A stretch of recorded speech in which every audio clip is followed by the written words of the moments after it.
Let's talk about a growing group of women investors who are choosing ethical opportunities like co-living homes for older women as rising rents and also limited housing supply make secure and affordable housing even harder to find. Let's now bring in Dionnepayn from Women for Homes.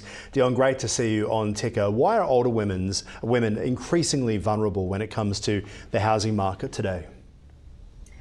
Well, we've got a combination of rising rents as well as limited supply and also really low vacancy rates. And so the housing crisis is affecting everybody, but it's women over 55 that are the fastest growing demographic that are facing homelessness right now.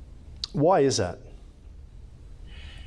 A lot of it comes down to the gender pay gap and therefore women not having as much when it comes to retirement because of those gaps that they've had in their employment. So whether that's caring for children, caring for older family members or parents, taking time out of the workforce to do that, that gap in time, that gap in earning potential actually compounds because it leads to less superannuation being available.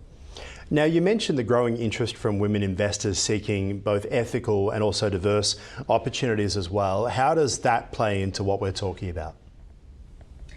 Look, Aaron, there's a lot. I've spoken to a lot of female investors recently, and one of the things that I'm hearing is almost a there but for the grace of God go I. Women are understanding how tenuous this connection is with the gender pay gap and all of the things that I mentioned before and the risk of homelessness. So it really is a case of women seeing that for a few bad decisions, they could be in that situation, and they're really looking at ways that they can be part of the solution and also earn money at the same time as well. And co-living homes as well, providing both social impact and also financial performance. Talk to us about the benefits of co-living homes. Yeah, well, co-living homes are great because they look like regular residential homes, but because each room is rented separately, it means that you can provide an affordable rent for the tenant. But when you bring all of those rents together collectively, it means better returns for investors. Now, it's interesting we're talking about it providing both the social impact and financial performance. Do you think that that's particularly important for a lot of older women? Oh, absolutely, absolutely. And look, I alluded to the challenges, the financial challenges that women have later in life. And so knowing that they're contributing in a way where they are providing safe and secure, affordable housing for other women, and they're getting a great rental return on that as well, is really a bonus. The other thing that I've heard a lot when I speak to women is that they look at the co-living homes option and they think, oh, that sounds great. I could get a group of girlfriends together. That's how I would like to live myself, with a group of girlfriends who, we can look out for each other. Maybe these women are divorced or widowed. And so they've got a group of girlfriends that can look out for each other and be with each other later on in life as well. So it works on lots of many levels, the co-living homes proposition.